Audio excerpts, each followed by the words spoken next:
Abram's faith confirmed. Now it came to pass after these things that God tested Abraham, and said to him, Abraham. And he said, Here I am. Then he said, Take now your son, your only son, Isaac, whom you love, and go to the land of Moriah, and offer him there as a burnt offering on one of your mountains, of which I shall tell you.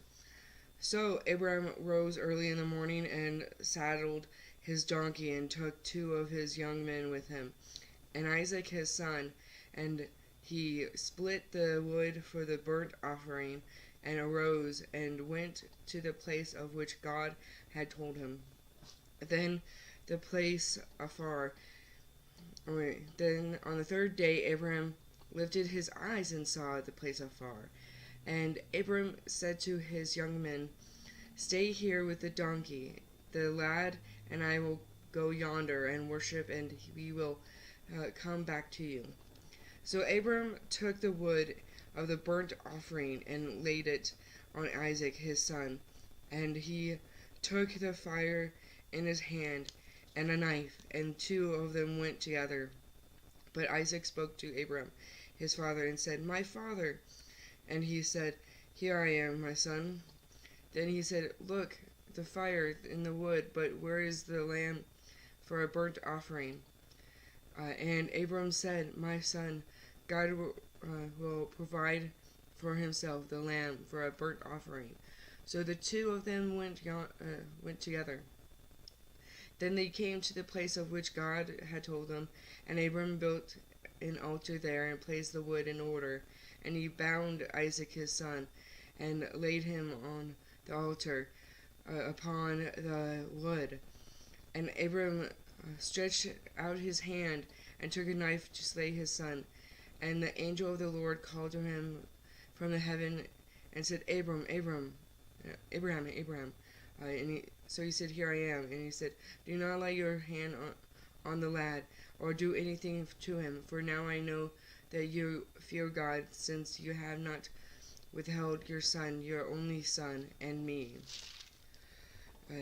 Then Abram lifted his eyes and looked, and there behind him was a ram caught in a thicker of its horns.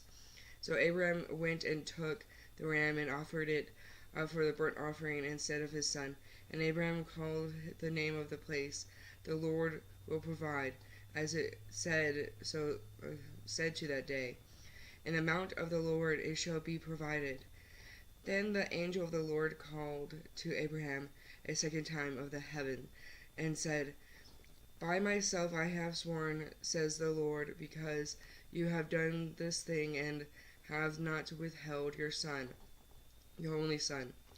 Blessing I will bless you, and multiplying I will multiply your descendants, as the stars of the heavens, and as the sand which it is on the seashore. And your descendants shall possess the gate of their enemies. And your seed, all the nations of the earth shall be blessed, because you have obeyed my voice. So Abraham returned to his young men, and they rose and went together to Beersheba, and Abraham dwelt at Beersheba. The family of Nahor. Now it came to pass after these things that it was told Abraham, saying, Indeed, Malachi also his born child to your brother Nahor has his firstborn, Buz his brother, Carmel the father of Aram, chased Hazo, Peldash, Jephthah, and Balzo begot Rebekah. These 8 Malachi bore to Nahor, Abram's brother, his concubine, whose name was Reumah, also bore Telbah, Gera, Thashas, and Maacah.